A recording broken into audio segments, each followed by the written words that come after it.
All right. You ready, Brent? Hit record. I'm ready. Yeah, I think you guys are already recording on your end. Okay. We'll check to make sure we're recording. Hold on. All We'll right. check that. Yep. You're Um, all click it right. again. There you go. All right. Perfect. So Yeah, welcome, everybody. Thank you again for joining us for the Wealth Webinar Series. This is a 6-part series that Brent Kessler and myself are doing to teach you all about the infinite banking concept, the money multiplier method, and how to be the bank and how to take back control of your money the same way the wealthy do. And this is going to be, like I keep saying every week, one of the most comprehensive trainings on this topic probably ever done. I know there's a lot of stuff on YouTube, but it's always, the mechanics or the basic stuff. Here, we're actually getting down into what this system can do for you, how it will work. And some of the main topics that we're going to cover in today's training are going to be college planning. We're going to talk about home equity lines of credit and how they can be used in this system.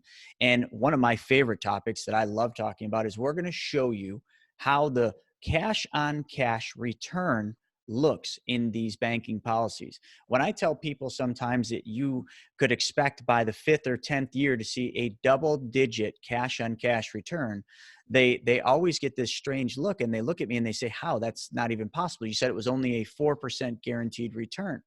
And my answer, it should be almost like young Jedi, is always yes, but you simply don't understand how uninterrupted compound interest works. So we're going to cover those.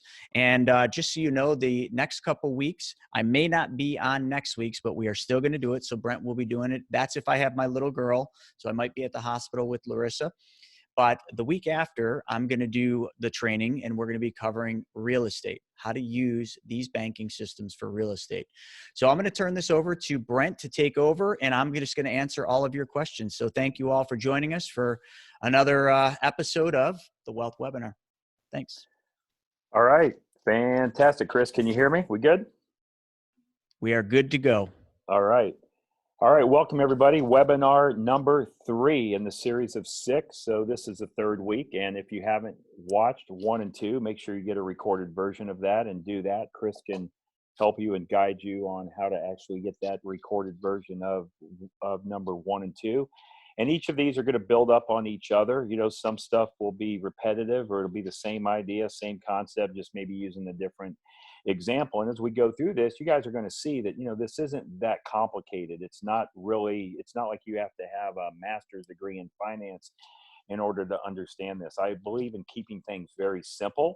I do not like complicated stuff, and again, I am not the brightest candle on the cake, the sharpest tool on the shed. I tell people all the time, it took me 12 trimesters to get through 10 trimesters of Logan Chiropractic College. It took me an extra couple years to pass part 3 of national boards. After I did, so after I did finally pass chiropractic school, I couldn't practice until I passed all my national boards. And I failed part 3 times, and they only give the test once every 6 months. So I had to wait.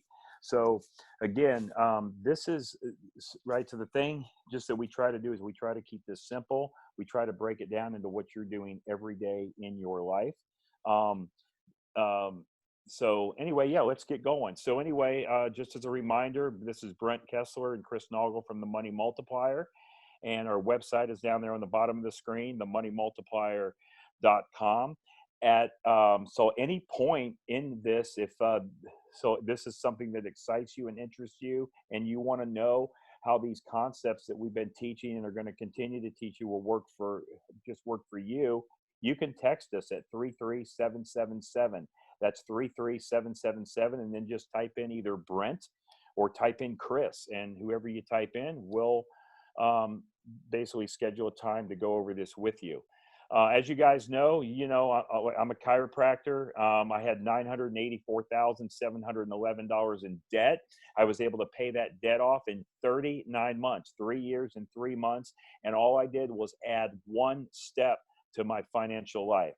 So I cannot ever do a presentation, and I can't talk to anybody without referencing my mentor. The guy that I feel is responsible for teaching me this concept is R. Nelson Nash. And we lost Nelson last March. So he's been gone just a little over, he's been gone a little over 13 months. And actually, this man has changed the financial lives of so many people, me included. And, you know, so this book right here, Becoming Your Own Banker, it's definitely a book that you want to add to your financial library. And if you don't like to read, it has 2 hours of audio with it. You can go on our website, themoneymultiplier.com, under the resources tab and under the books, and order a book, or, you know, you can go to Amazon and order it or whatnot, right? So it doesn't matter where you get it. Chris and I aren't here to sell you the books, but this is definitely a book that you want to add to your financial library. I talked about a couple other books as well. And before we end this 6-part series, I'll have a book list for you. Anyway, Hannah, can you make a note of that? We'll have a book list for them of all different reading material. Again, I always say the more you get around the campfire, drink the Kool-Aid, the better this stuff gets. So, all right. And then right there's our book. Chris and I wrote this book. It just came out, what, a month and a half ago or whatnot, Mapping Out the Millionaire Mystery.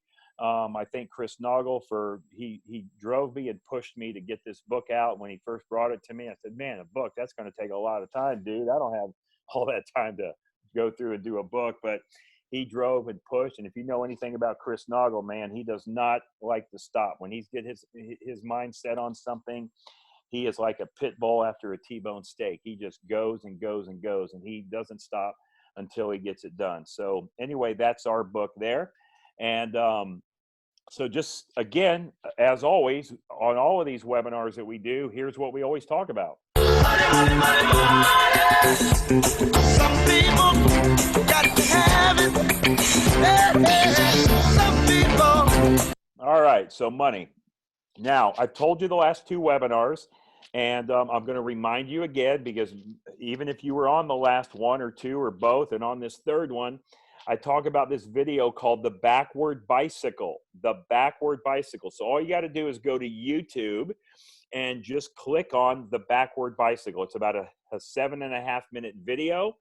And it's going to start like this. Hey, it's me, Destin. Welcome back to Smarter Every Day. You've heard people say it's just like riding a bike. Okay, I'm not going to play it for you, but anyway, you can go do that on your own. So this is in order to get your mind right. See, we've all been taught conventional thinking about money. We've grown up.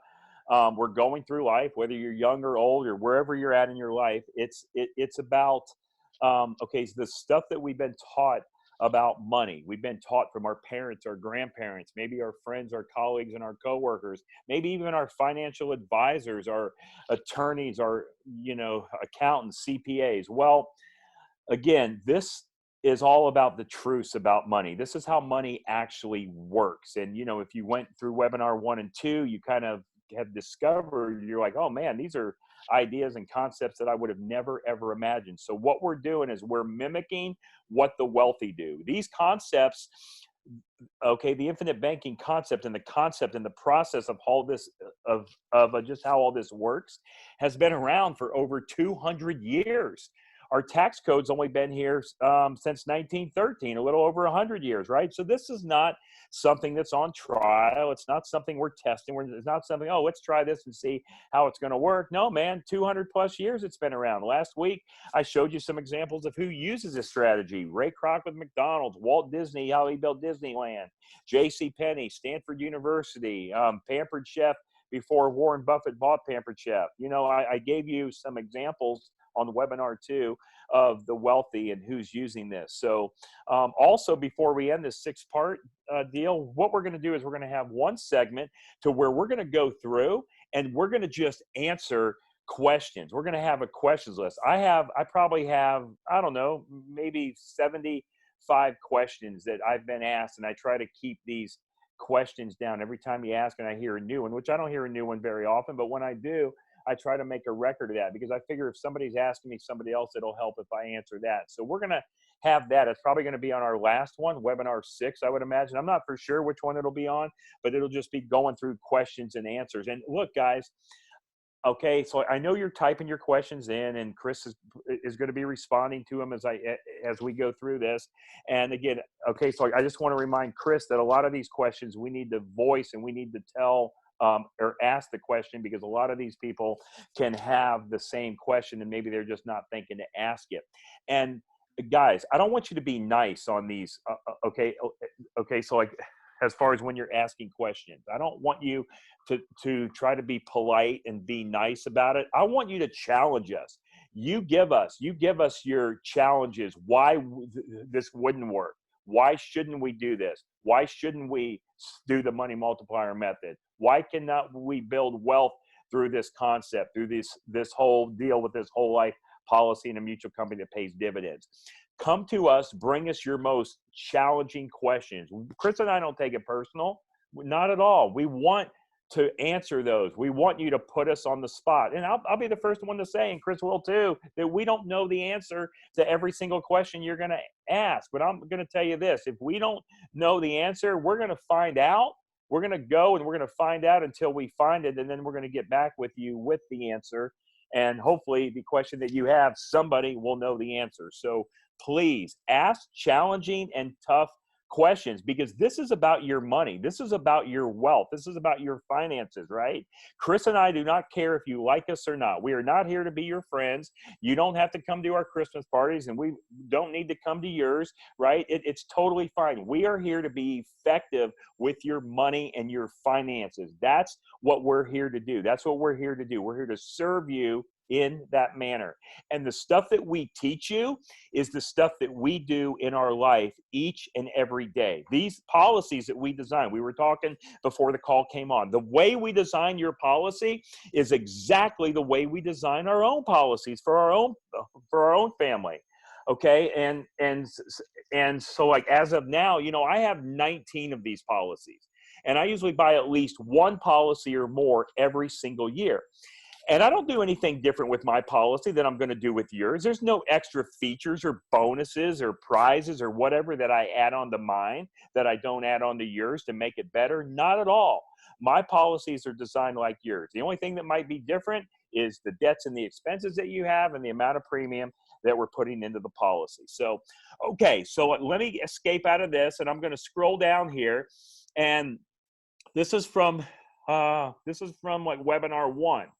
And remember, we talk about the money multiplier map. And I really think, guys and gals, this is what makes us different, is this money multiplier map. And we provide these maps for all of our clients. Not only do we provide one map one time, right, when you first start your policy, we're constantly updating this map 3 times a year, every 4 months, right? So we're going to update the map. And the reason is because your financial life is not going to stay the same. Wherever you're at today financially is not where you were 1, 5, and 10 years ago, and it's not going to be where you're at 1, 5, and 10 years from now, because you're going to go through life, you're going to buy things and sell things, you're going to have windfalls and downfalls, you're going to get raises and demotions.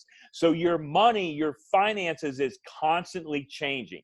As it's changing, we're going to alter and change the map, right? So it's very unlikely that where you're at today is where you're going to be in a year from now. I mean, because you're going to have more debts, more expenses, less debts, less expenses, buy things, sell things, etc., right? Maybe get a raise, a demotion, or whatnot. All right. So anyway, I just want to peel back the onion a little bit on this map, because I know in the presentation 1, I go through it pretty quickly. Now, just as a reminder, okay, that to go through the full recorded presentation, the one that is out there, where if a person will call or text or email me and say, hey, you know, I heard about this from my brother Bob, I send them to the website. I send them to themoneymultiplier.com. At the bottom of the homepage, it says members area. They click on members area, and they can watch the full 90+ minute presentation on this concept. And it's also broken down into 10 individual sections if you want to watch it that way. And there is also a downloadable attachment that you can print out to follow along with the example. So this is the example that comes, that goes with that presentation, okay? Now, so like in this example, all right, so like just like I said before, the money multiplier map, we create these for all of our clients. Now, there's also other tools that we create, and for the people that are on the call that are already clients of ours, we have another thing that we call the cash flow analysis. We'll go over that with you too before the end of the 6th series. Hannah, write that down, cash flow analysis. Make sure we cover that before the end of the 6th part. But anyway, so like on this example, okay, now again, all right, so I just want to take you back. So anyway, this individual, he showed up at our door, right? And he had these debts that he owed. Now I want you to look across the screen, and he owed 12 third-party debts. He owed 12 third-party debts. He owed Discover, Chase, American Express, Barclays, Lowe's, Nordstrom's, Wells Fargo. Those are all credit cards. He also owed the private loan, the BMW, West Marine, condo, and a house. And if you look at each of those debts, it tells you how much he owes. It tells you what the payment he is paying on it each month minimum, the interest rate, and the amount of time that he has left to pay. Now, I did not create this debt for him. He created this himself. He came knocking on our door, and this is where he is at. And he's like, oh my gosh, I got these 12 debts, and if you add them all up left to right, it comes out to about $470,000, okay? So he has $470,000 and he owes 12 third-party creditors. He's like, man, how am I going to get out of this mess, right? I got to get out of this mess. I have to break the bonds of financial slavery I don't even realize I'm in and start taking control of my own money. So in the example, he puts in $25,000 in premium. That's what he decides to pay himself first. Remember from our previous webinars, you decide the amount of premium that you're going to put in your policy. It's up to you. In this example, it's $25,000 annually. Doesn't have to be. It could be $2,500 annually. It could be $200 a month. It could be $5,000 a month.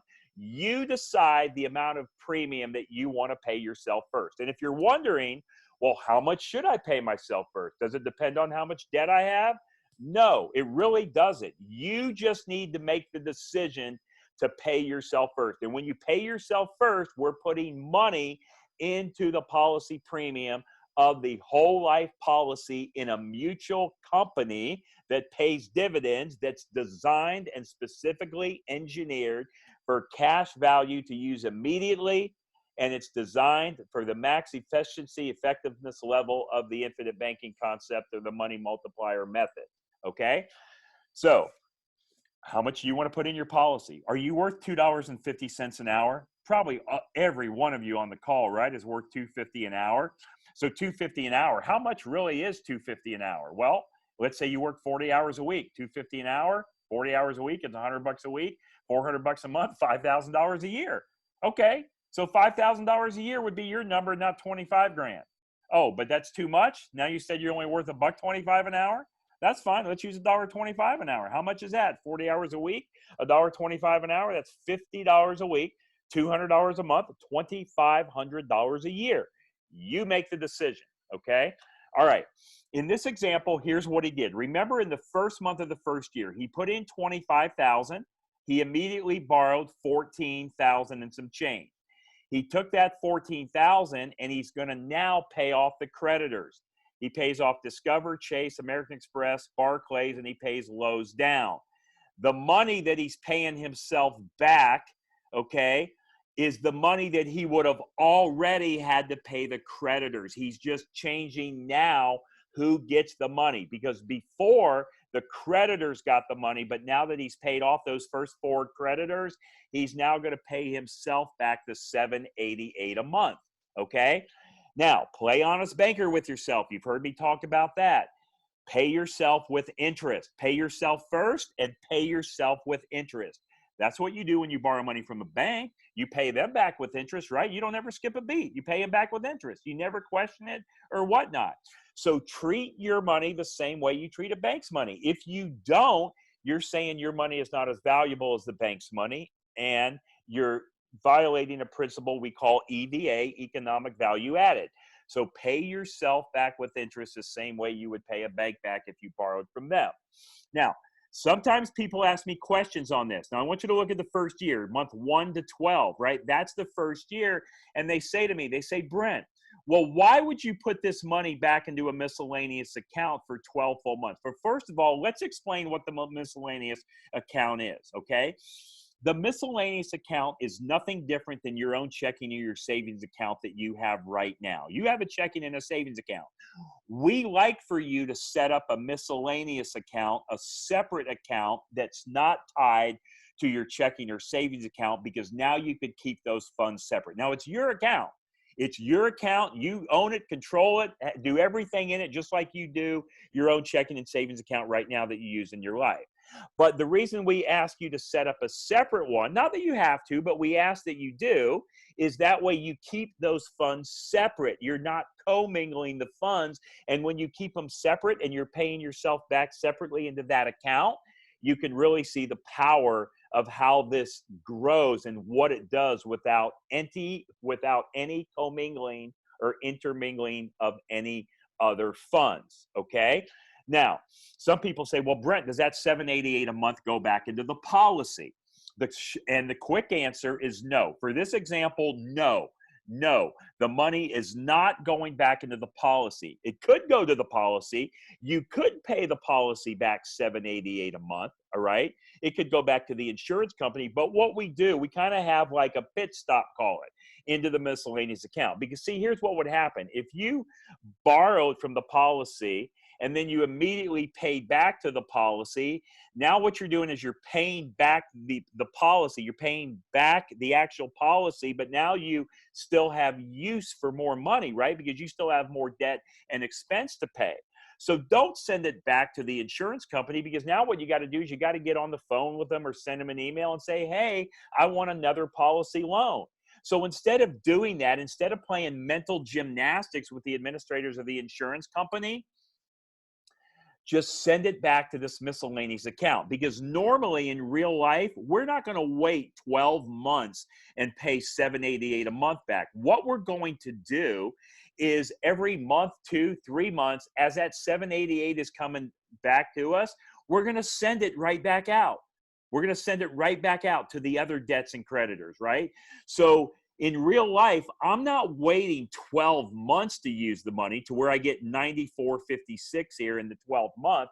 No, as that $788 is coming back, I'm going to send it right on back to the next debtor. I'm going to pay the rest of Lowe's off. Then I'm going to go to Nordstrom's. Then I'm going to go to Wells Fargo, right? And keep in mind, every 4 months, 3 times a year, we're designing a new map. So all these numbers in the map will change every 4 months because your financial life is constantly changing. Okay, so keep that in mind. Don't send the money back to the policy unless you have no use for the money. The only time I pay back the policy loan is when I have no use for the money. As long as I need that money to pay my debts and expenses that I'm paying anyway, let's keep that money in motion. But let's say we have all this extra money and we don't have any use for it. Well, yeah, then let's put it back into the policy. Because where would you rather have your money stored? Would you rather have it stored in the Bank of Buffalo, New York?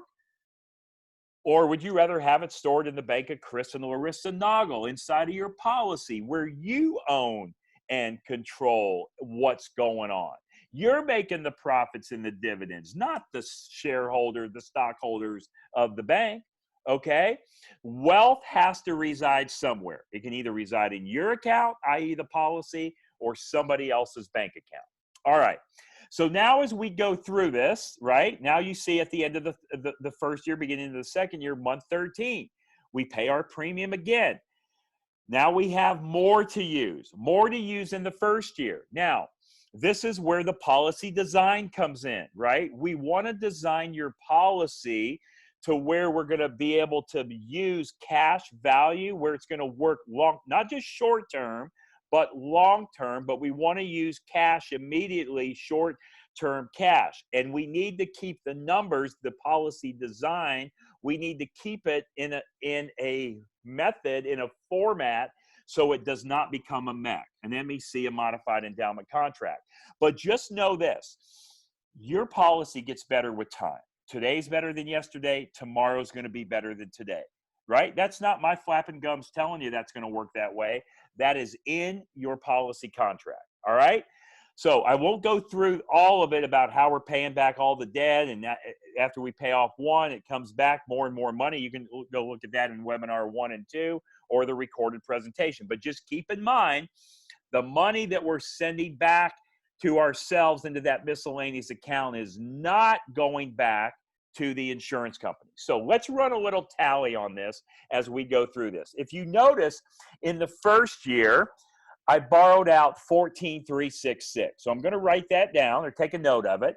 In the second year, I borrowed out 871. Okay. Now we continue to do the same thing, and we get to the third year.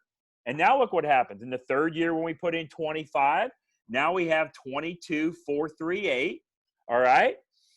Now in the fourth year, now remember, I know I'm showing this on this example that we're paying ourselves in the miscellaneous account every 12 months, and then we're going to get the money. But in real life, we're not going to do that. We're going to pay ourselves back, and then that next month, or maybe 2 months at the most, we're going to send it back to the other people that we owe.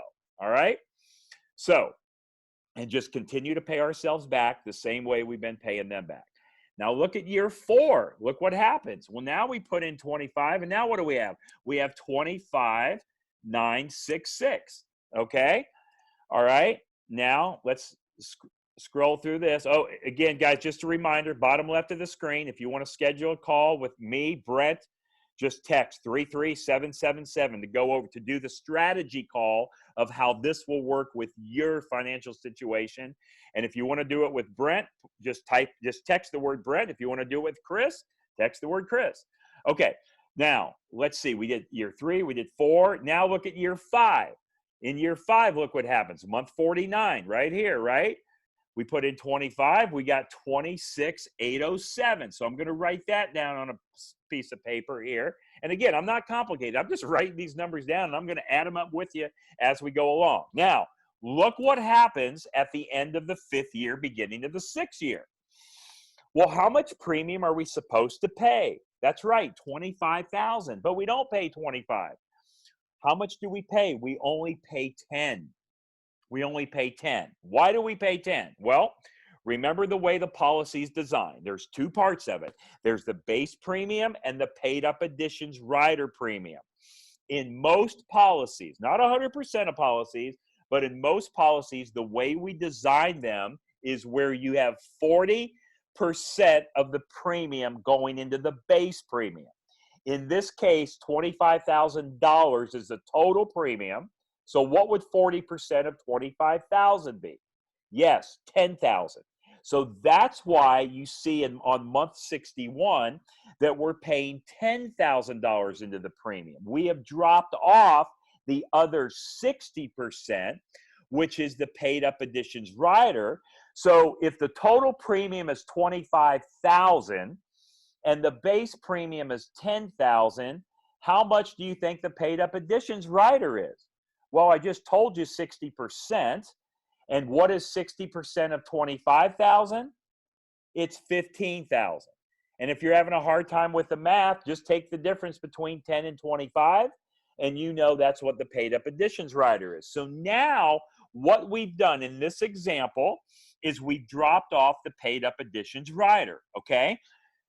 Now, the rider can be dropped off at any time in the policy. Even if you're paying monthly premium, let's say you're paying $1,000 a month, and we designed the policy this way. So 40% goes into the base, 60% goes into the paid up additions rider. And let's say you're doing a premium of monthly. Well, after you put in the $1,000 in the first month, you could essentially, if you wanted to, you could drop that paid up additions rider off in month 2 and only pay the $400 in the base and not the full $1,000. Now, I'm not going to recommend that you do that, but you could do it if you wanted to. You could drop it off. Normally, what we find is we want to leave these riders on usually for a minimum of 4 years, okay? A minimum of 4 years. Now, I used to design all my policies where I would leave them on for 5 years, and then I dropped it off. And about a year before Nelson Nash passed away, it was at his, actually it was in, let's see, where we're at, 2020. It was at his think tank in 2018. It was at 2018, and he told me, he says, Brent, he says, I think you should leave the paid up additions rider on for a little longer. Instead of 5 years, do it for 10. He did that to me. We were on a Zoom call. And he says, try running the illustrations that way because you can always drop them off.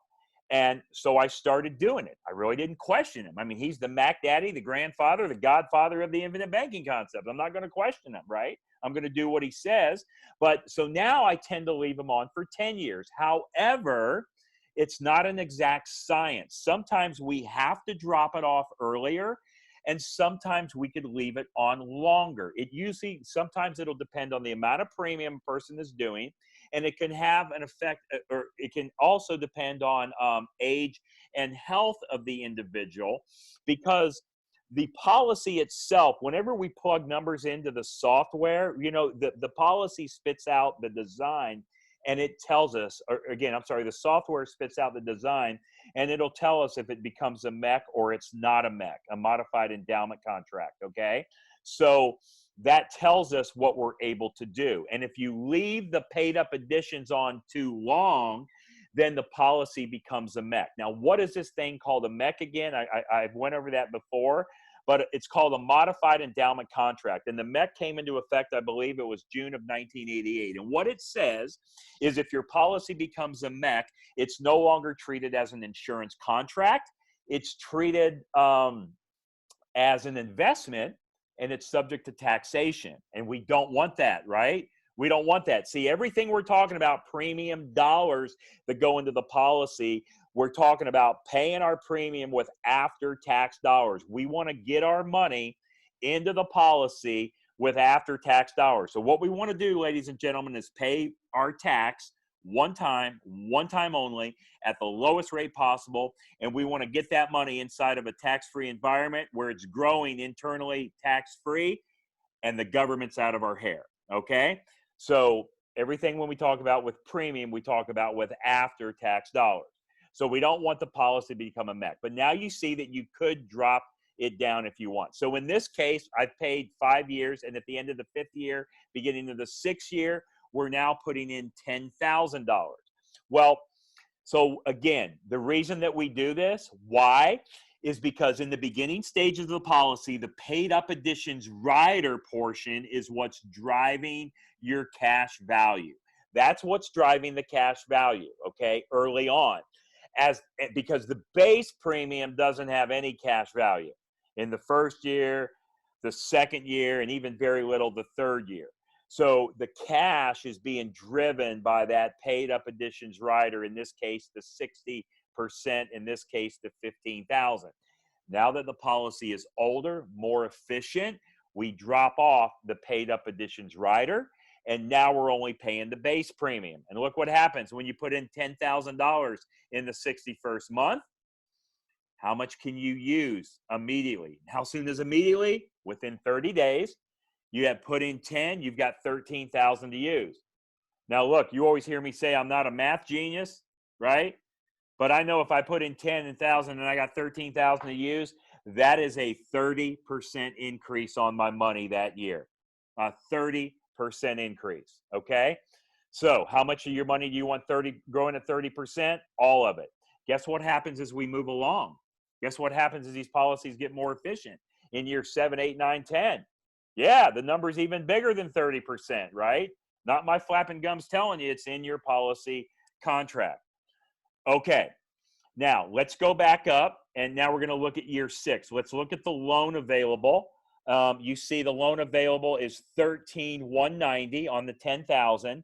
And then if you notice, we started a second policy, policy number 2, in month 61. And that's a brand new policy. So we borrowed out $14,361. Now you do this along with me. I just added up, I just wrote down all those numbers from year 1 all the way down to year 6. So 14,366 plus 14,871, 22,438, 25,966, 26,807, 13,190, and 14,361. I got $131,999. Now I'm just assuming I did my math right. Okay, let's call it $132,000. $132,000. That's what I have out right now in policy loans because I have not paid back my policy loan. Now, remember, I recommend that you pay the interest back annually on your policy. On your anniversary date, I recommend you pay the interest back annually. So, for example, if you borrowed out $10,000 today on your policy and you kept it for 12 months, what would the interest be if it was 5%? Well, it'd be $500, wouldn't it? Okay. If you don't pay the interest back, it's just going to be deducted from your future cash value. I like you to pay the interest back annually on your policy, okay? Because now you have that much more that you're able to borrow going forward, and you also have a paper trail that you just paid an interest expense. And I don't know what you're using the policy for, but maybe it's for your business. Maybe it's for your real estate business, your printing business, your car business, your dentist office, your chiropractic office, whatever it is. Now you have an interest expense. And if you have a halfway decent tax advisor, CPA, or accountant, they're probably going to find a way to write off that interest expense that will now mean you have to pay lower in taxes. I don't know. Check with them to make sure. Okay?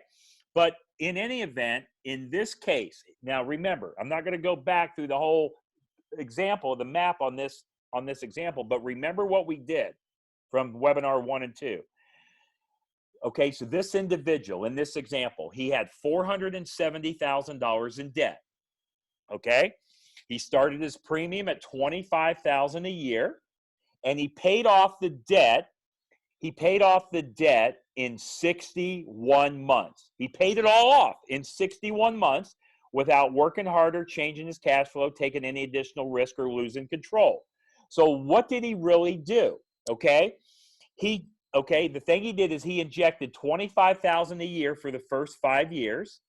Then in year 6, he put in $10,000, and then it started a new policy for $25,000.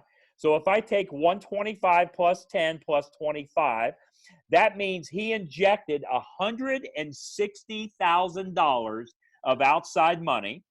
He kept his cash flow the same, and he paid off $470,000 in debt. Okay?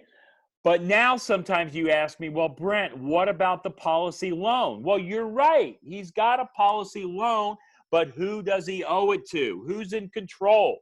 Do you ever have to pay the policy loan back? No, you don't ever have to because you're continuing to pay premium in the policy, right? So, but now I want you to look at the miscellaneous account. And if you notice from month 49 to month 60, he was paying himself $54.84 a month. That's what he was paying himself back.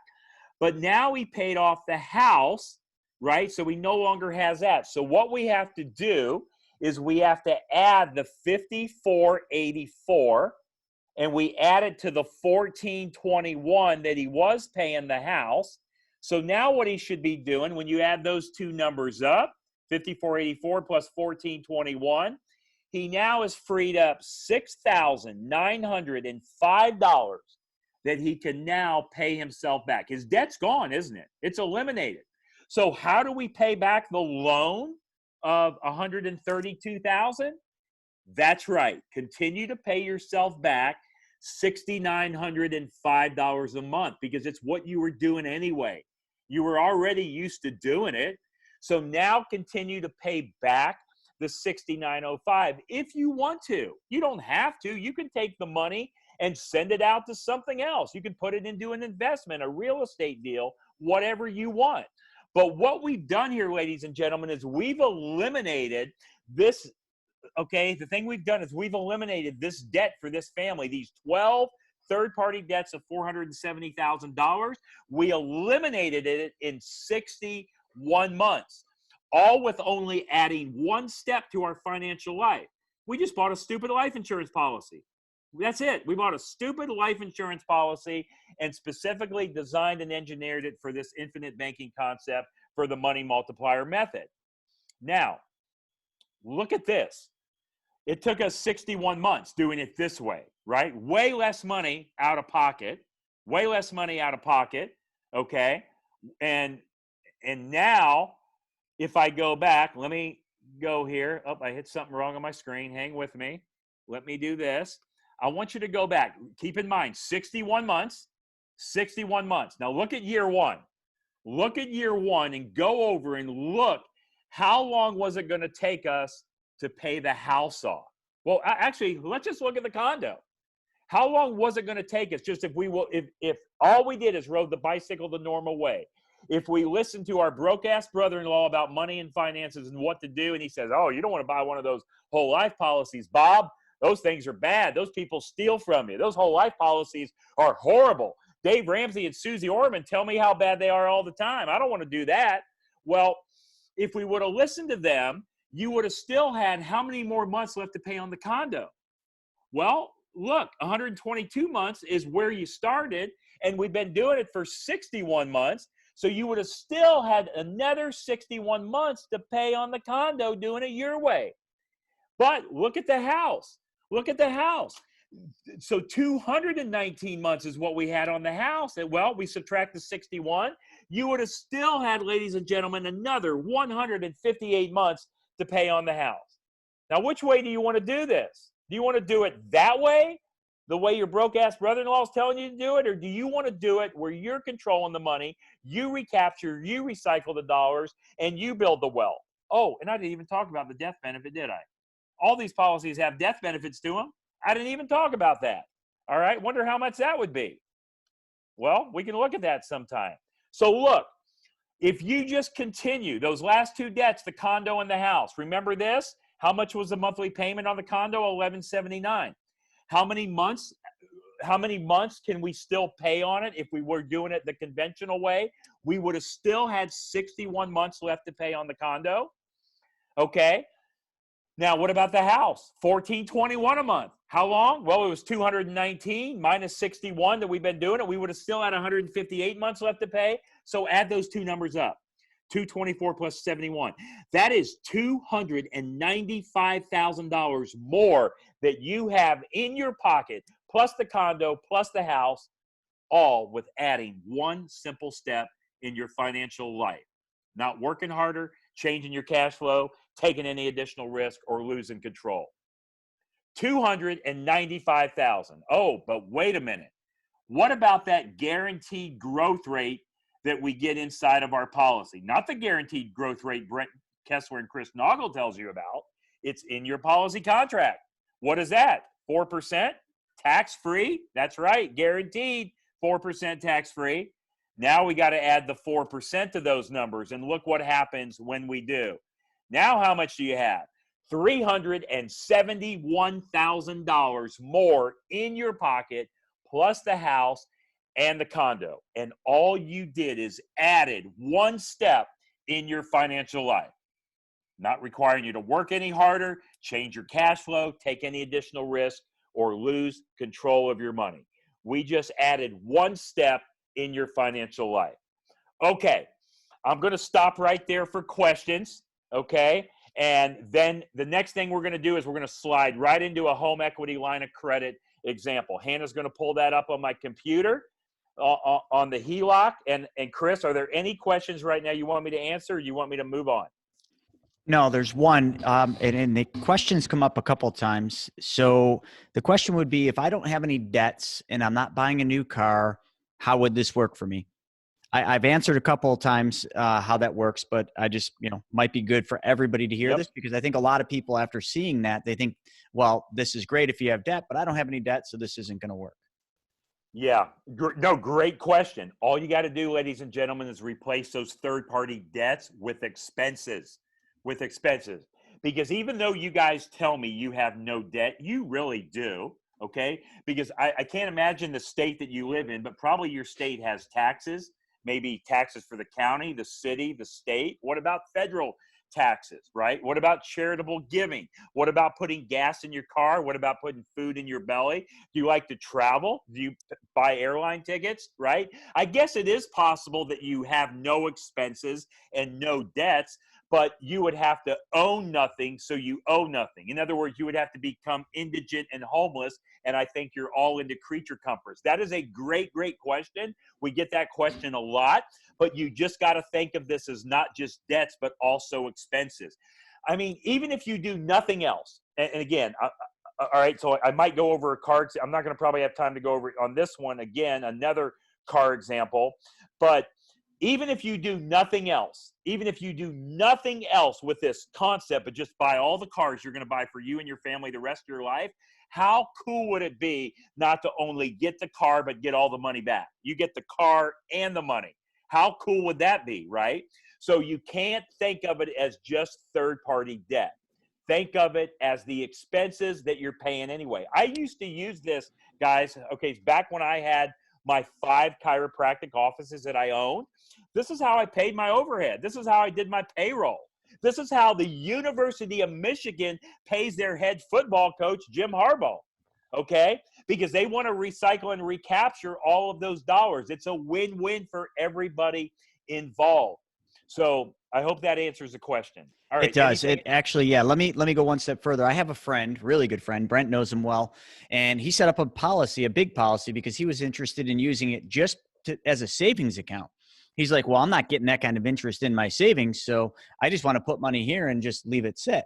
And I kept saying to him, why aren't you using that? Why aren't you using that? Well, I don't have any cars. I have zero debt, all these things. I said, okay, well, one day at dinner, I said to him, I said, what is the biggest thing that bothers you? Like, what do you have to pay that you hate paying? Before I even got it out of my mouth, he said, taxes. He hated making his quarterly taxes. I said, bingo. I said, why don't you stop giving the government your money and letting them be in control of your money for the entire year? Take those quarterly payments, deposit them in your banking policy, then pay the government with weaker dollars later, and you are now in control of your money. Now, every deposit, every quarterly tax deposit you make, that money now is earning a guaranteed 4% plus dividends. So that would be a great one, but there's so many ways you can use this. Another one, Brent, that was asked here. I got so many questions. Let's see. So Maria, what happens if the person dies? There's a death benefit that's paid out to your beneficiaries tax-free. Let's see. We are retired. I'll get to that one. I think that's probably most of them. I mean, lots of questions about, Okay. The loan interest is 5%. And it's simple interest. And then the policies are earning a guaranteed 4% plus dividend. So if you use a company like Mass Mutual, it's 6.2. Simple math says just in the first year, if you're earning 6.2 and you're paying 5, you're clearing 1.2%. So I don't know about you, but my bank doesn't allow me to make deposits. My bank doesn't pay me 4% plus a dividend. And if I take my money out of my bank doesn't continue to keep paying me 1.2%. So math doesn't lie. And I think there's a lot more, but I can handle the rest of them, Brent. Okay, great. Yeah, and a couple good points that you brought up, and I just told Hannah, all right, Hannah, on taxes and retirement income, we will cover that on one of our remaining 3 webinars that we have. This is webinar 3 of 6, so we'll make sure we go over taxes and retirement income as well.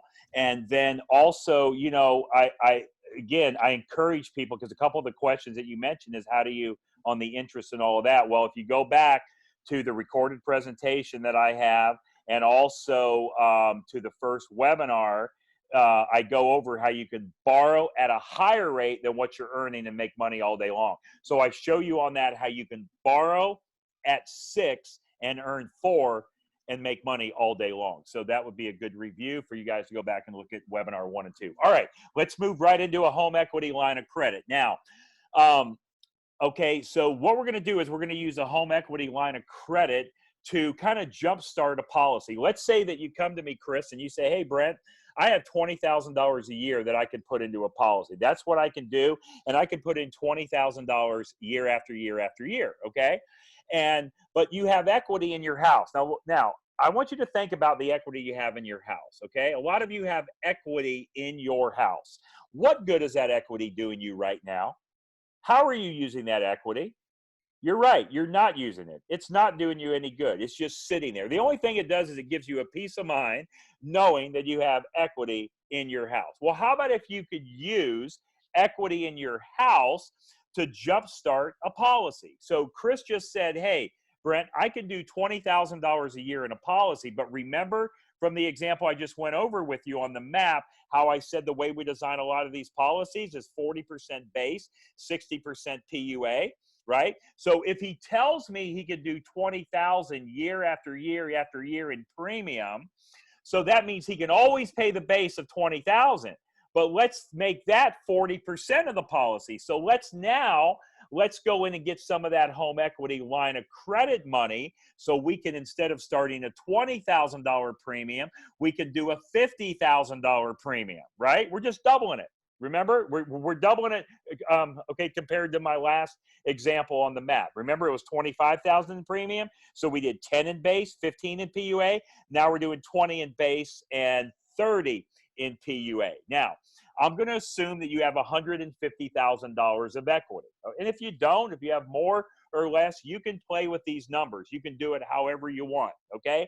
Now, on most home equity line of credits, what they do is they give you normally a 10-year line is what they'll do. They'll give you a 10-year home equity line of credit, and the thing that you can do is you can access those funds whenever you want. You pay simple interest only. It's only interest-only payments on the home equity line of credit, and you could probably get them all day long right now for 5, maybe even less, because we're in a low interest rate environment. We've been in a low interest rate environment since 2008.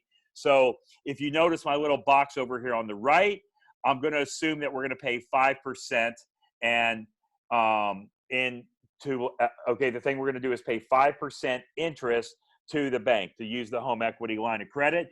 And we got a $150,000 funds, and we're going to take that 150 and we're going to divide it by 5 in this case. All right, we're going to divide it up by 5 years. So look what he does, okay?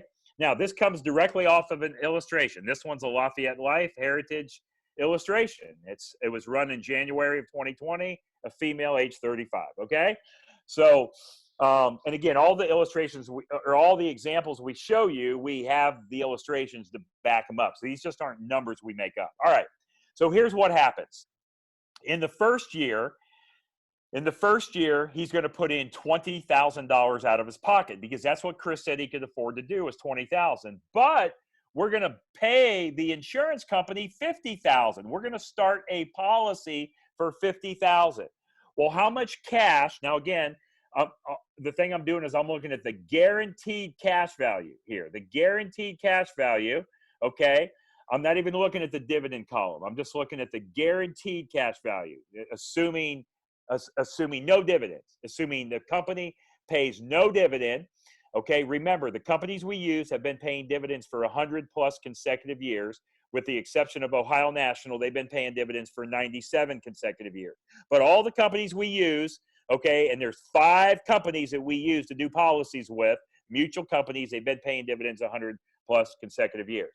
So the thing you do is you come out of your pocket 20, but you send the insurance company 50, because where did the 30 come from? It came from the equity of your house. It was just sitting there not being used anyway. So after we pay the 50, how much can we use right away on the guaranteed side? Well, it's 29,000 and some change, okay? Well, what we're going to do is we're going to take the interest that we owe the HELOC, because we're going to pay the HELOC back their interest at 5%, 30,000. That means we would owe them $1,500. So how much cash? I want you to look in year 1, net growth per year, net cash. This is your cash that single year. You have $27,000 that you can use in your policy after you paid the home equity line of credit. Now, how much did you come out of pocket with? You only came out of pocket with 20, because the other 30 came from the equity that was just sitting there in your house, okay? Now, not to mention on this example, and again, I know I don't show the death benefit here, but the death benefit in year 1, I wrote that down, Hannah, and I don't have it. Nope. Okay, I'll go back to the death benefit, or ask me later. I thought I had it. I wrote it down on a note, and I don't remember where in the hell I wrote it. But anyway, it's okay. So go to my desk and get that other piece of paper. Okay, but again, the thing is, just know that you have a death benefit. Know there's a death benefit, okay? And the death benefit goes up every year and the cash value goes up every year. Now in year 2, Chris says he can come out of pocket again with 20. Well, now he comes out of pocket with 20. We take another 30,000 from the equity line. Remember, we have 150 that we're going to use from the equity line, and we're using 30 a year for 5 years. So how much did he come out of pocket with? Was 20. How much premium did he send into the insurance company? 50. Well, on that 50,000 that year, that is $30,000 that he is able to use off of that 50. Well, now we have to pay interest on $60,000 on the HELOC. So 5% interest is going to be $3,000. It's going to be $3,000. Okay. So now after paying the $3,000, how much does he really have? He has $27,241. How much did he come out of pocket with? $20,000. So he's got more. He's got more to use than he came out of pocket with. Now, if you notice the column on the right, the cumulative growth, that's okay. Each year, those numbers add up. So you're going to add up the numbers. They add up on year after year after year on the cumulative growth numbers. The net growth per year is individual years. Okay.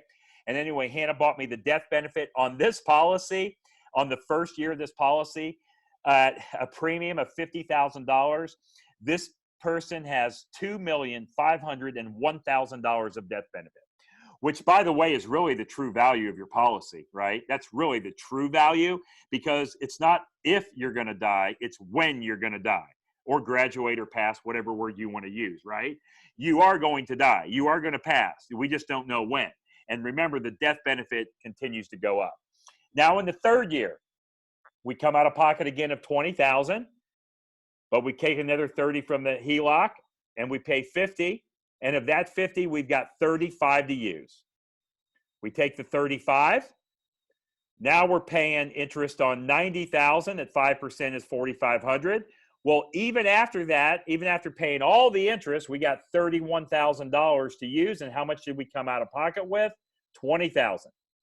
Year 4, we come out of pocket with 20, use another 30 from the HELOC. We pay the insurance company 50. Oh, look what happens here. We put in 50 and pretty much the whole 50. Close enough for government work, isn't it? Pretty much the whole 50 is there to use. Now we pay 6,000 in interest. Even after the 6,000, we have 43 and some change to use. And look at the cumulative growth, how those numbers keep getting bigger. Now, if you have a good CPA, a good tax advisor, a good accountant, are you maybe able to write off some of this interest on your home equity line of credit because you're using it for a business purpose? I don't know. I hope so. And if your accountant or CPA or tax professional says no, maybe you want to find another one. Just my thoughts, but you can do whatever you want. Finally, in year 5, we're going to take out the last 30,000 of the HELOC. We come out of pocket with 20, pay the insurance company 50. We got 51 to use. Now we're going to pay $7,500 in interest. Okay. And let's see, oh yeah, right here in year 5, 51, and we got $43,000 to use after we paid the HELOC interest. Now look, after this year, we're no longer going to pay the paid up additions rider. We're out of HELOC funds, right? So because I said you had 150. Now, could you, if you wanted to, could you pay back the HELOC if you wanted to pay it back and just get them out of your hair? You could, because how much do you owe the HELOC in the 5th year? You owe them 150 grand, but look at your cumulative growth. You have 173,000. So could you pay them back 150 grand and get them out of your hair if you wanted? Sure, you could. But yes, you can, and the numbers will change. They'll only increase. But I'm going to say no. You just continue to keep that cumulative growth, and you're using that money for something else, because a lot of you on this call, especially my guys and gals in the real estate world, know that you would love to borrow money all day long at 5%, wouldn't you? You would love, love, love to borrow money, simple interest 5% all day long, because you know how to go turn it into 8, 10, 12, 14%, maybe even some points and more, don't you, in the real estate world? Yes, you do.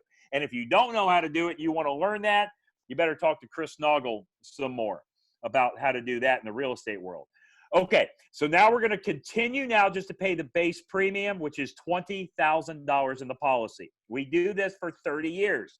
Well, what happens after 30 years? Okay, now remember, all we're doing, guys, is we're just living life here. Okay, we have not used this money for banking at all. All right, I hope you're seeing that. All we're doing is we're using a HELOC to help jumpstart that policy in the beginning. Remember, if you're using these cash value growth numbers, the cumulative growth numbers, if you're using that money to buy the things that you're going to buy in life anyway, cars, houses, airline tickets, student loans, credit cards, taxes, charitable giving, whatever, and you're playing honest banker with yourself and paying yourself back, these numbers just keep getting bigger. This is why Nelson Nash calls it the infinite banking concept, okay? The numbers just keep getting bigger. It's infinite. You can do anything with it. Go back to my last example that I did last week. Remember how I showed you page 54, page 59, 60, 61, and 62 of Nelson's book? Each of those pages, as it goes up, it just gets better. The numbers get bigger. The more cash you have is bigger. The death benefit is bigger. The more you use it, the more you keep the money in motion. The numbers just keep getting bigger. Okay, so look. After 30 years, how much do we come out of pocket with? Well, we came out of pocket with 20 grand a year for 30 years. That's 600,000. The HELOC funds were 150.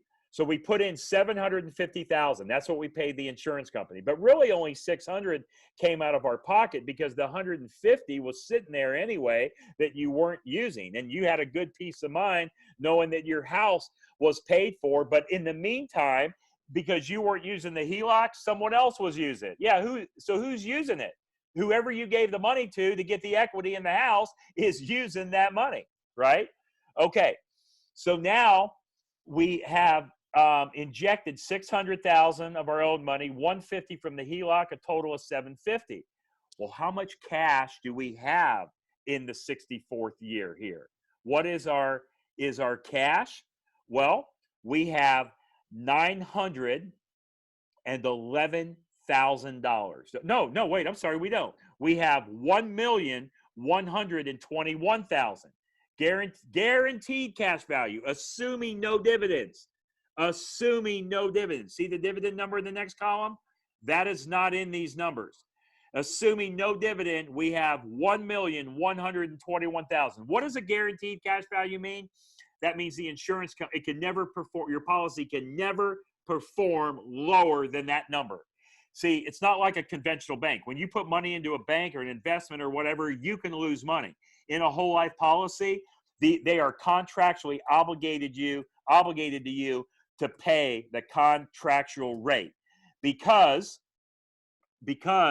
it's not fractional reserve banking like a conventional bank uses, right? Where a bank can loan $8, $10, $12 for every dollar they have on hand. In a whole life policy, we go something that we call Austrian economics. $1 has to protect $1, right? So when you need that money, that money has to be there. When death occurs, that death benefit has to be there. They have to pay you out. I heard something, I don't know if it's true, or again, I don't know if I know it's true. I don't know if the numbers are accurate. I heard something a week or two ago that with a specific insurance company that we write business with, I'm not going to name the name, but with one of those 5 insurance companies that we write business with, if every one of their insured individuals died today, let's say they all died, all of their insured individuals died, they would pay out all the death benefits. They would pay out all the benefits that they owe to those policyholders, and they would still have over 20 billion with a B. Now I heard 40 billion, but I also heard 20 billion, so I'm going to use a low number. They would have over 20 billion with a B, $20 billion in their account after they pay all the benefits to all their insured. Hey, So that's Brent, Do Yeah, you mind if I take and just add one thing onto that? Because there's a question that I want to make sure I get answered, and it's very sure. relative to what you just said. Rock and So roll, do it. I got one person, Jay's asking, to talk about what's going on right now. And it is very relevant. The COVID-19, the economic crash, the recession. Some people are saying it could be a depression. So these are awful times, very difficult times and getting worse by the day if you look at unemployment numbers. So how does this get affected during the COVID? So one of the big things I answer this question all the time because it's a very relevant topic. If you look at the mutually owned insurance companies that we work with, these aren't some small little corner insurance companies. These are insurance companies that have been around for anywhere from between 90 and 160 plus years.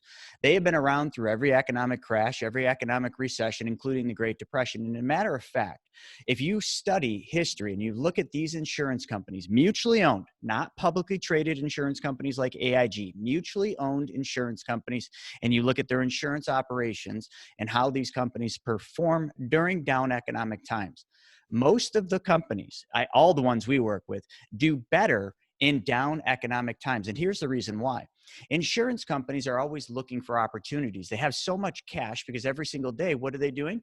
They're collecting premiums. And just like banks, they have to move that money. So every time they're collecting premiums, they have to put that money out there. So if the markets are high, like they were, let's just say 3 months ago or even a year ago, these insurance companies have to basically take and position this money and use this money at non-opportune times. Right now, insurance companies are watching this, looking at this, and this presents massive opportunity for them to take positions in real estate at lower values. They can do so many things. They can buy stocks at lower values. Not that they really like stocks, but they do, buy a little bit. They take advantage of opportunities during times like this. Now, go back to the Great Depression. Companies like Sears, J.C. Penney's, Walt Disney, all started their companies using loans from insurance companies like the ones we use during that Great Depression. The Great Depression was one of the hardest times ever. And these insurance companies were around, they made it through it, and they made it through unscathed. 2008 and 9, terrible time. Banks went bankrupt. Mutual owned insurance companies, record profits, some of them. Some of them had more profits. They were doing great. Their surpluses went up because their expenses went down and they had opportunities they could take advantage of. So I hope I answered that right. But the economic crisis we're in should not affect insurance companies. The only thing that is affecting insurance companies right now because of this is low 30-year treasury bonds. That's the only thing that's affecting them is they can't buy higher interest rate 30-year treasuries, so they're looking for yield elsewhere. I don't know, Brent, if you want to add to that. I just wanted to really go deep into that because that question came up many times. Yeah, no, that's great, Chris, the way you answered it. I'll just add that the insurance companies, these mutual insurance companies, a lot of people say, well, when they take my premium, when they get my premium money, where does it go? Well, most insurance companies, they take about like 80% of that money and they put it into investment grade bonds, okay? And then another 7% they'll put into home mortgages, and another 7% will go to policy loans of their policy holders. Remember, okay, so the insurance company, so like on the, okay, so like the cash that you have available, you have first right to that money. So whenever you come knocking on the door and say, hey, I want my money, I want my cash value, they have to be there to give it to you. You have first right to your money. So anyway, that's important as well. And then so the other 7% they have sitting in cash because when death occurs, they have to be able to pay that death benefit off, and it has to be paid off in a timely manner. And I think it's within 30 to 45 days, I believe, the death benefit. I mean, I have never at this point, and I have I've thousands of policies out there. I've never had to deliver a death benefit, which, me actively doing this now for 8+ years, I haven't had any of my insureds that have passed yet. I have. You have. So yes. So like, 30 that. days. As long as they get the death Yeah. certificate in the form, they'll always process a death benefit within 30 days. They want to Yeah. get that money to you as quick as possible. Yeah. Yeah. So yeah. So again, so 80% investment grade bonds, 7% policy loans to policyholders, 7% mortgages, and 7% in cash. So that's what they do with the money. Okay, I'm almost about to wrap up this HELOC example. So really, what we've got here is we've got of guaranteed money. We got $1,121,000, not including the dividend.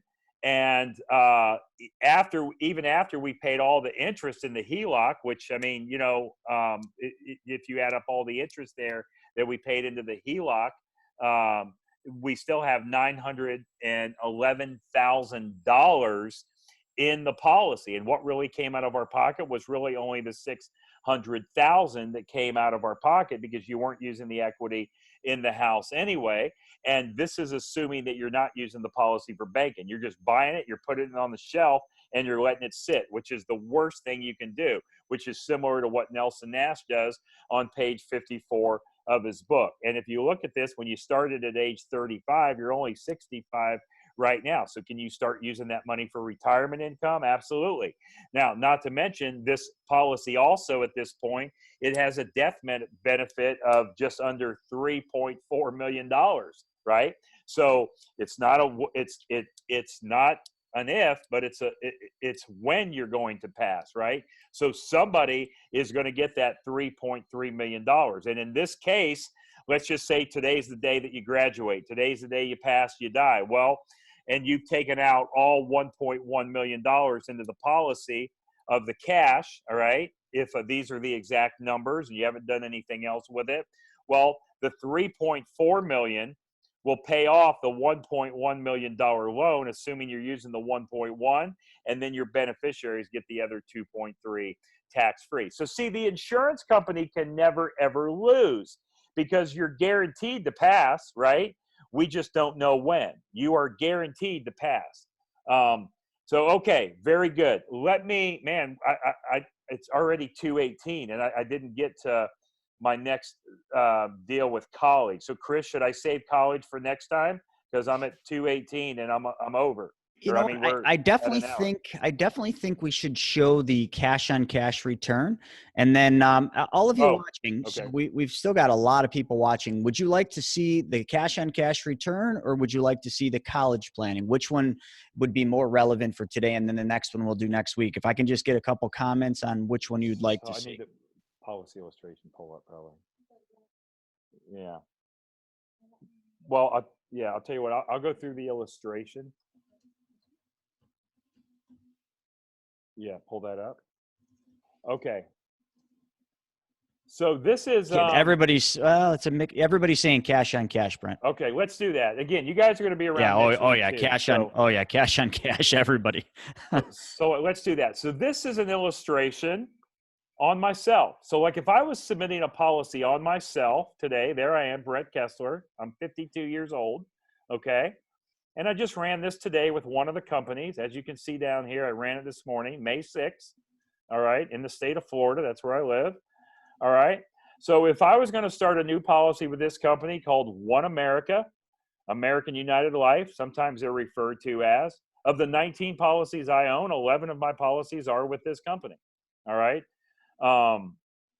Again, all the companies we write with are great companies. They're great companies. I'm not married to any one of them. Some of them work better for younger people, some for older. Some of them work better if you have a health challenge, you know, but they're all great companies. They're mutual companies that pay dividends. So, I love all the companies we work with. And who do we work with? We work with One America, which is the one I'm showing you right here, which is sometimes referred to as American United Life.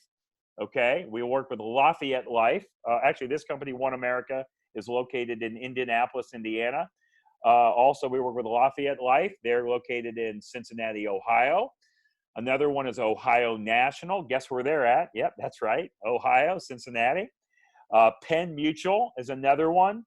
And the other one is called Mass Mutual. Okay, so those are the 5 companies that we write business with. And they're all fantastic, great companies. So again, it's just that some perform a little better based on age and health. But what we do, and again, so like 99% of our clients never ask us what company to put them with. They never say, I want this company. I mean, if you do, that's fine. But normally what we do, we're going to put you in the best company that works best for you with what's going on with your situation. And there's all kind of different designs of the policy. You know, you can design them any way. But let's just go back to the way that, I mean, again, this is how I would run my policy basically. You know, if I'm going to do $20,000 in premium, right here is the first year. It goes, okay, so on the left you have years, year 1 to 5, 6 to 10, 11 to 15. The premium, in this example, 20,000 for the first 5 years. Yes, I might run it for 10, but I wanted to keep it simple. So I just ran it for 5. But I could run it for 10 if I wanted to, as long as the policy doesn't become a mech. So in this example, 20,000, remember, base and PUA. 40% base is 8,000. The other 12,000 is in the paid up additions rider.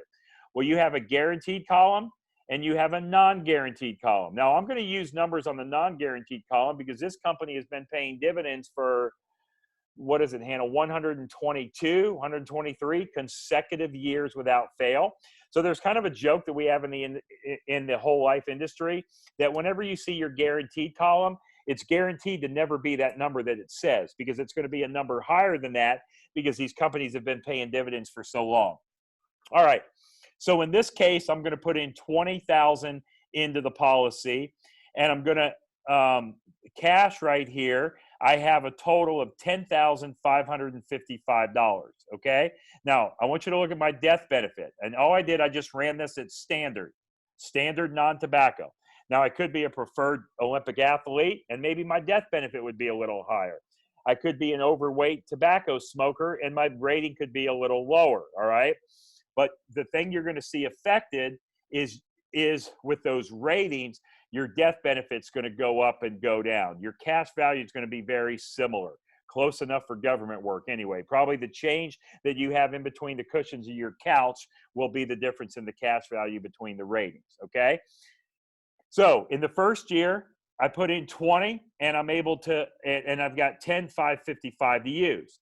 Well, now, if you look at the guaranteed side, you have to add up cash value plus PUA cash value to get the total number, okay? So in this column, it would be 10,546, right? In the next year, year 2, you would add 122 plus 22,067 to get your cash value guaranteed, but your non-guaranteed, which is with dividends, with the projected dividend. Keep in mind, the dividends could be lower and they could be higher, but based on me owning policies with this company now since February of 2008, so a little over 12 years, the numbers are pretty spot on. Could be a little lower, some years could be a little higher, okay, but they're pretty close. So in the second year, I put in 20, all right, and my cash value grew from 10 to 22. So now I can use 12,000 in the second year. 12 of the 20 in the second year. Remember, each year gets bigger and better. Today's better than yesterday. Tomorrow's better than today. In the third year, look, I put in 20 again. It grows from 22 to 40, doesn't it? So that's an $18,000 growth. Well, I put in 20, and I can use 18 of the 20. So now I'm using 90% of the money. And then every year after that, when I put in, I have equal to or greater than what I'm putting in. Do you see those numbers? Those numbers just continue to grow. Now let's roll down and let's just look in between year 15 and 16. Because hopefully I'm going to live to at least 67, age 67, right? I mean, I hope so, right? So what happens then? What happens on this year in the 15th year when I put in $8,000 into the policy? Well, I put in 8, but my cash value grows by 14. Do you see that? It grows from 196 to 210. So if I put in 14,000 in my calculator and I divide it by the 8,000 I just put in it, that is a 75% growth on my money that year. Do you see that? It grew from 196 to 210. That is a 75% growth, a $14,000 increase with an $8,000 injection. What if I would have put 80,000 in that year, right? What if I would have put 80 grand instead of starting the policy at 20 grand? Initially, I started it at say 200. I just added a zero. And now in year 15, I can put in 80 grand. Well, then the number would have grew not by 8,000, it would have grew by 80,000. Would it not? I'm sorry, the 196 to 210, it wouldn't have grown by 14,000, it would have grew by 140,000. So is it okay to put in 80 and have 140 to use immediately? Okay, let's see. Maybe I'll live to 82, 83. Do you think? Let's go down here, year 30 and 31. What did I do? I put in 8,000. Well, my policy grew to 20,000, didn't it? Is that right? Am I looking at the right column? Yep, looking at the right column. So here I am. I put in 8 and it grew from 459 to 470. So if I put in $20,000 in my calculator, I divide it by the 8,000 I put in, that is a 150% growth on my money. Every time I put in 8, I get 20. How about you guys, ladies and gentlemen on the call? How would you like to give me $8 and I give you back $20? Would that be okay? Oh, you want to give me 80 and I'll give you 200? 8,000? I give you, right? Or so you give me 800, I give you 2,000 or whatever the numbers are, right? How many zeros do you want to add? Do you ever want to stop paying premium on your policy? And on top of that, look at the very right-hand column. Look at the right column. That is the death benefit. See, it's not about an if, it's a when I'm going to die. The longer I live, the more efficient this policy gets with cash, and the death benefit just continues to get higher. Let's roll all the way up here to age 121, right? Let's roll up to age 121. Well, at age 121 is when they don't want to mess with you anymore. Okay, at age 121, they're done. So where is that? Age 121. So can you see this? I have $1,397,000 of cash. Now my cash has exceeded my death benefit. So the insurance company, if I make it to age 121, they just pay you the $1,397,000 and they're done with you. So the year before, if I die at 120, I get 1,346, right? So I haven't had anybody live to age 121, but if you do, we'll kind of talk about it. But if you notice, the cash value and the death benefit increase each and every year. Each and every year it increases. The cash value grows at a more rapid pace than the death benefit the older you get. But the insurance company can never lose, can they? Because the death benefit will always be higher than the cash value, and the insurance company is going to pay the death benefit to your beneficiaries tax-free minus any policy loans that you have. The last thing I'll say about this is the worst case example. This is if you buy the policy and you just throw it on the shelf and do nothing with it. This is an example of page 54 in Nelson's book. Really what you want to be doing is you want to use the policy for the things that you're going to buy in life anyway and keep that money in motion and keep it moving.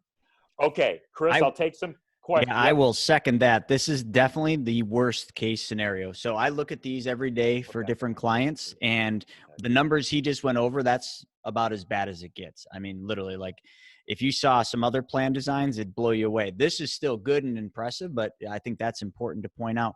Yeah, Brent, there's a ton of good questions. A lot of questions about, there was one question whether it should be owned individual or whether it should be owned by a corporation. I sort of answered that one. I think another question is some people are asking about dividends, Brent, and how the dividends are not guaranteed. Do you want to just kind of quickly mention the strength of dividends with all the companies we work with and why, even though they're not guaranteed, it would be a mistake not to consider getting a dividend?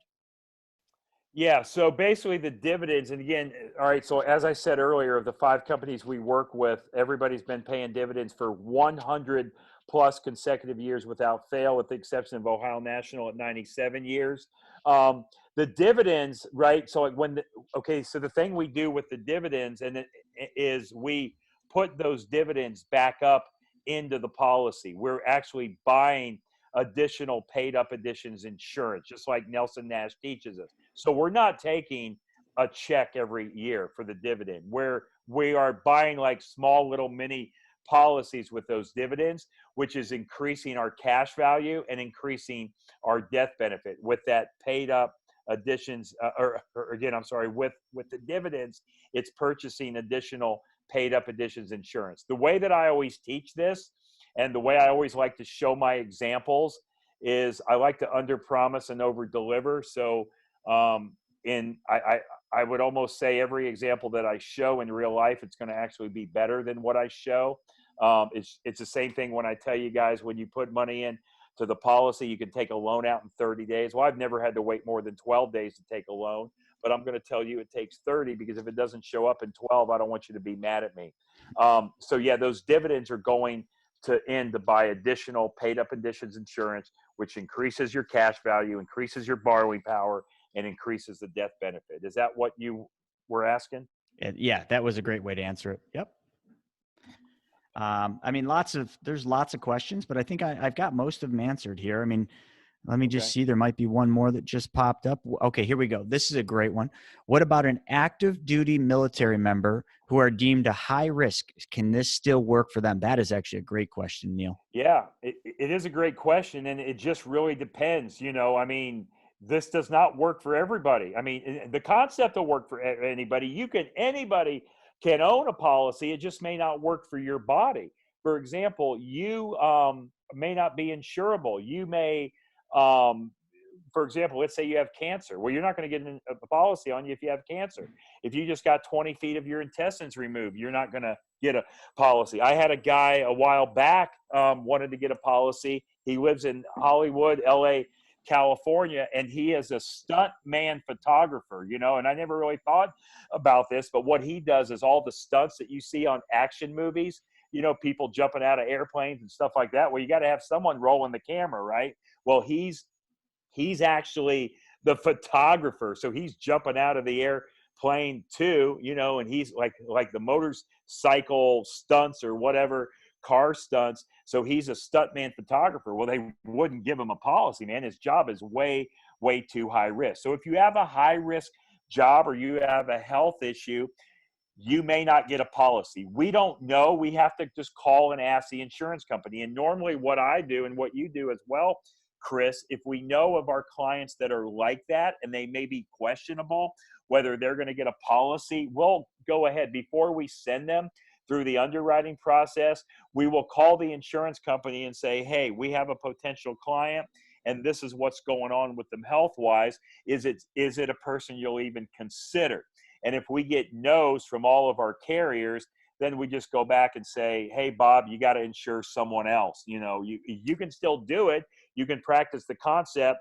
You will just own the policy on someone else that you have a vested interest in, maybe a spouse, a child, a niece, a nephew, a business associate, or something like that. So remember, it's not a right. It's not your right to own an insurance policy. It's a privilege to own it. So hope that answers it. Yeah, that's a great answer.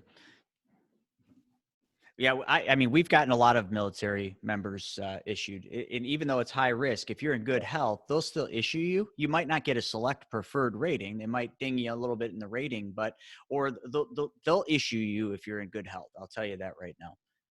Yeah, well, and the thing is, even if your health isn't perfect, which most of us aren't, the policy can still be issued. I mean, sometimes people say, "Oh, I'm gonna start a policy as soon as I lose 25 pounds, I'm going to apply and start for a policy." And I tell people, I say, don't lie to yourself and don't lie to me. You know that you are not going to go lose 25 pounds to start a life insurance policy. How's that worked for you for the last 15 or 20 years, right? It's not going to happen. It's not going to happen. You are not going on a diet and start to get healthy and to lose weight to start a stupid life insurance policy. That won't happen. You haven't done it up to this point. You're not going to do it. So instead, let's just go with it. Let's see what they give us, because remember, with the money multiplier method, the infinite banking concept, it is not about the death benefit. The death benefit is the icing on the cake, the cherry on the icing. This is about the cash value. The cash value and using the policy. As Nelson Nash says, everybody should be in two businesses: the business which makes you a living and the business that's going to finance everything you do while you live. Another question that just came up is, and I don't know if you know much about them, but Knights of Columbus. Somebody's asking, how does this compare to Knights of Columbus? Knights of Columbus is a great company. Do you want to answer that? Do you want me to answer that one? Actually, I haven't seen a Knights of Columbus policy in a while, but my question is just like I said earlier, any whole life policy in a mutual company that pays dividends that has age on it is probably a pretty good policy. A lot of you guys own these policies, but the thing is you have no clue how to use them. You're not using them for your debts and your expenses. In other words, the thing that you have is you have the Corvette in the garage, and so you don't even realize the Corvette's in the garage, right? You can't find the keys. So the thing that we will do is we will actually, any policy that you have, as long as you are doing one policy with us, we will incorporate those policies into the money multiplier map. We will incorporate them into the money multiplier map, and now you can start using those cash value life insurance policies that you have. All right. And then somebody else was asking, are the premiums low? I'm just going to answer this one openly. Are the premiums lower if I insure my child versus myself? So it's not so much about the premiums. I think what you're trying to say is the cost of insurance lower on my child than myself? Well, this isn't an exact thing, but yes, probably if they're younger than you, their cost of insurance would be lower. However, that doesn't mean that the plan is going to be better for your particular needs and goals. The cost of insurance doesn't always play a major factor in the way we build these, because the way we're building these is literally the complete opposite way that you've seen whole lives built in the past for life insurance. We're building these to work for banking, not for life insurance. So they're literally built upside down, if you will. So if you took a normal whole life off of a shelf and you just bought that and expected it to work for whole life or for banking, it will not. If you took that Knights of Columbus and you're just like, great, I wanted to start banking with this, will it work? Yes. Will it work like what we're showing? Absolutely not.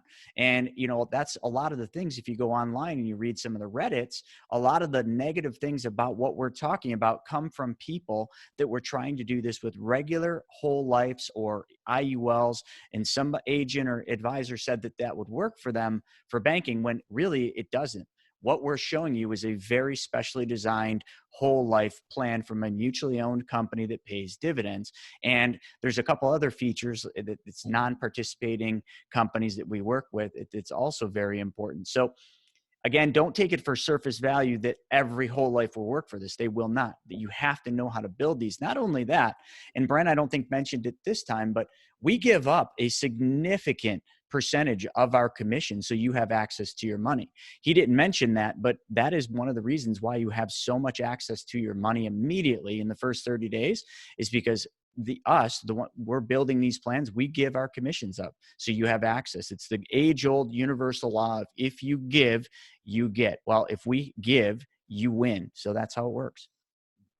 Yeah, absolutely, Chris. And I'll add one point to that about buying a policy on a kid instead of a parent. Some people ask me that, say, hey, I want to buy the policy on the child in just instead of myself because it'll be a lower premium. Well, remember, it's not about the premium. The thing that you're going to do is you're going to tell us how much premium you want to put in the policy. And based on that number, it's going to buy you X amount of death benefit based on your age and your health. Now, the thing that you want to do is, I'm not saying don't insure the children, but insure the children in addition to the parents. See, the patriarch and the matriarch of the family, as long as they're insurable, you want to insure mom and dad first, because who's going to get the windfall when you die? Because if everything happens the way it's supposed to happen, mom and dad are supposed to die before the kids, right? That's what's supposed to happen. So they're going to get the windfall in that tax-free death benefit. And you're using it for cash value anyway. So the cash value with the child is going to be very similar to the cash value in the adult. And also, one other point to keep in mind is that the insurance companies, they are not going to allow you to insure the children if the parents don't have any Exactly. coverage.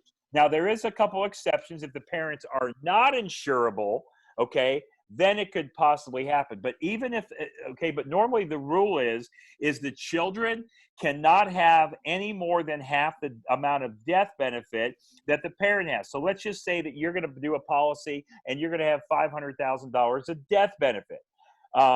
And so your kids are not going to be able to have any more than half that amount, which would be $250,000. Now, I'm talking about children that are minors. Adult children are different. These are all minor children I'm talking about. So, and also, if you have more than one child, the insurance company wants you to insure your children of equal death benefit value. In other words, you are not allowed to pick the one that you like least and insure them. Okay, you got to insure them equally. So, and they can only have half the amount of death benefit. So, but those are all things that we can talk about. And I have on the screen here, you can either text Brent or Chris to 33777, and we'll schedule a strategy call with you of how this will work for you with your specific situation. So I encourage you guys, either text the word Brent, which is my name, or Chris, to 33777. And also, yep, there's our book.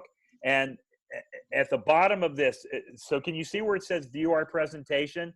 So if you go to the website, themoneymultiplier.com, at the bottom of the homepage, it says members area. Click on that, and you can watch the full presentation. So if you have not seen anything before today, or you didn't see like actually webinar 1, or you just want a refresher and you want to see that 90+ minute presentation, you want to stop it, you want to pause it, you want to rewind it, whatever. It's broken down into 10 individual sections. I have my handouts on there that you can download and print out and follow along. So again, the more you get around the campfire and drink the Kool-Aid, the better this stuff gets. And we're only halfway through this, ladies and gentlemen. We're at 3 of 6 of these Wednesdays that we're going to be doing. And then Chris and I will always be doing these forever. I mean, I don't know about you, Chris, but I'm going to be talking about banking when they're throwing me in the ground and putting dirt over my head. Exactly. Put the sign on my chest as I'm going down.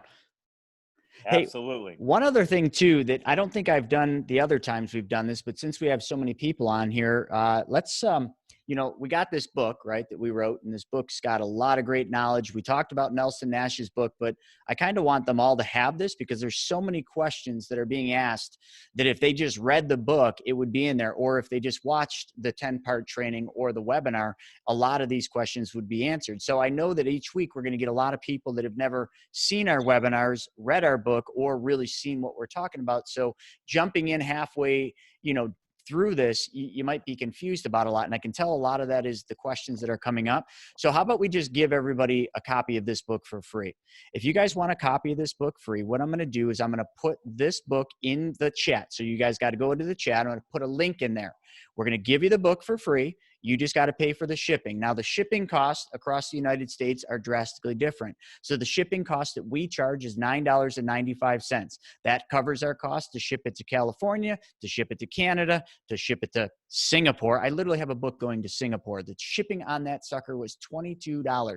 So we just kind of averaged it out. $9.95 for shipping. We'll give you the book for free, and we'll ship it anywhere you want. So I'm going to put that link up in just one sec. Okay, so do I have to give you back controls in order to do that? Nope, I got it under control. So you just give them the way. If anyone wants to make an appointment with Brent or I, if you missed it again, it was you just text Brent, and then you text Brent to 33777. There it is. Yep, and that will basically give you Brent's calendar, and you can pick any day you want. And these calls, just so you all know, we're just going to answer your questions. So don't call us, with us, thinking, or not set up a call with us thinking we're going to try to sell you something. That never happens. Matter of fact, there's never been one call either one of us have done where we've had to sell it. People ask for us to help them set the banking systems up. We just do a really good job of teaching you how this works. So if you want to schedule a time, just text Brent to 33777, or if you want to speak to me, text Chris to 33777. Yeah, no, fantastic. And just to kind of go on that a little bit, Chris, yeah, these calls, the thing is, I want you guys to be prepared when we're doing the calls. In other words, I want you to have watched the recorded presentation. If you're doing a call with me, before we do the call, right there at the bottom of the screen, it shows you how to watch the complete recorded presentation. And I want you to write down your questions before the call. I always say a short pencil is better than a long memory. And then what we're going to do is I'm going to go through and you're going to ask the questions that you want to ask. We can talk about your money, your finances, the stuff that you're doing with it now. Are you putting it in 401ks, IRAs, qualified plans? You put it in real estate deals? Is it underneath your pillow? Whatever. We can go through all of that. You can share as much information with us or as little as you want. And then if this is something that you want to do, hopefully you're going to do it with us. This is how Chris and I get paid one way. We get paid if you do a policy with us. We get paid the same way your car insurance guy gets paid. So when you go to John Smith, the Allstate man, to buy car insurance, you don't write a check to John Smith, you write a check to Allstate, and Allstate pays John Smith a commission. No matter who you buy a policy from, somebody's going to get paid a commission. The reason you want to do it with us and not the guy down the street that you could buy a policy from, because the guy down the street doesn't understand this concept. He doesn't understand the banking concept, the money multiplier method. And if he does, okay, ask him these questions. Ask him how he's going to show you how you're going to make more money by borrowing at a higher rate than what you're earning to make money all day long. Number two, ask him how he's going to show you how to get all the money back on all the cars you're going to buy, drive, and own. So not only do you have the car, but you get the money back. And number three, have him create you your own money multiplier map with your debts and expenses on it. So where you're paying down off debts and expenses in a way less amount of time, and you're keeping that money in the family. There's no money being leaked out to anyone else. So hopefully, if this is something you want to do, you're going to do it with us. But even if you're excited, and it happens every time we do a call, somebody says, I want to start this right now, immediately. Well, you can't start it right now. You can't, because like I said earlier, having one of these policies is not a right. It's a privilege. So we have to get you approved, or whoever the insured individual is going to be, we have to get them approved. In other words, the insurance company has to make sure they look as good on the inside as they do on the outside. So you're going to have to answer some health questions. You're going to have to pee in a cup. You're going to have to give a little blood, right? So we have a complete application team that will do that. So when you're doing the calls with Chris and me, after we've gone through and got all your questions answered, and we're probably never, ever, ever going to answer every question, because you're learning every time. You're always constantly learning. As a matter of fact, can everybody on this call tell me exactly how their car works? Can you tell me every moving part in your car and what it does and how it works? No, you can't, but you get in the car and put your family in it and drive anyway, don't you? Because you trust it and you know that cars have been around forever. The same thing with this process, right? So even if you're ready to go and today, you can't start today, it's going to be at least a month before you can even start. And then whenever you do get approved for the policy, now the policy gets delivered to you and you have another couple weeks or 3 weeks to review it, to make sure it says everything we're telling you it's going to say, to get any more of your questions answered. So and then on top of that, even if you start your policy, even if you start it, you pay for your policy, you still, even after that time, you got, I think, 2 weeks to say, you know what, even though I paid for the policy, I don't want this thing anymore, right? So again, this is about relationships that we're building. Chris and I have a mission to serve as many of God's children as possible with this powerful concept of how to build your wealth through your own debts and expenses that you already have and keep control of your money. Right now, you guys are losing control of your money. Think about it. Just because you have checks left doesn't mean you have money in the bank account, right? You've got to start keeping control of your own money. And the last thing I'll say is, because of the times we're in right now, all this COVID-19 stuff that we're going through, look, this has made, again, guys, I'm pretty passionate about this anyway. A lot of you guys that know me, I've been traveling around the country, I speak about this, you know how passionate I am about this concept. I'm even more passionate now than I ever have been, because I see families out there that are suffering. I see people out there, because they lost 1 paycheck, 2 paychecks, 3 paychecks, that practically homeless or starving. So what that's telling me is that a lot of us are 1, 2, 3, 4 paychecks away from being homeless. That can't be that way anymore. It's got to change. You've got to start. If you do nothing else, think of this as a savings vehicle. That when this happens again, it's not an if, when this happens again, when we have some kind of pandemic or something in the world that goes on and we shut down everything and millions of people losing their jobs, this, that, or whatever, you can't let that happen to you. And even if it's not happening to you, you know somebody it's happening to. So I'm very passionate about delivering these tools and these concepts so this will never happen to anybody again. And I'll show you all my policies. I'm designing my policies exactly like I'm designing yours. So I'm not the guy telling you to do something and I'm not doing it myself. No, man, I'm in the mud right there with you. I'm in the trench, digging the ditch, right? You got to get in the pool if you want to learn how to swim. Well said. And I say that I stole that one from you. You got to get in the pool to learn how to swim. I mean, that is the most truest statement, because there's no way you can learn how to do this. I mean, you can read all the books, you can do that, but until you're actually applying this in your life and creating your own story of how this has changed your life, and don't think for 1 second, no matter what your situation is, no matter what you're doing, that this system will not change your life. I assure you it will. And once it does, you now have the story, and now you fully will understand how to go and explain it, because just trying to recite this or tell people how this works, you really can't until you can say, this is what I did. This was my problem. This is the things I was trying to solve. And this is how I used this system to do it. We get a ton of people, a lot of times insurance agents or advisors that, they love this. It's obviously something that's very intriguing, something that a lot of advisors, insurance agents don't know about. They want to tell their clients about this. And I always tell people, and this isn't because I'm trying to sell another policy. Believe me, that's not the purpose. But I always tell them, how could you tell your clients about this and how great this is if you're not doing this yourself?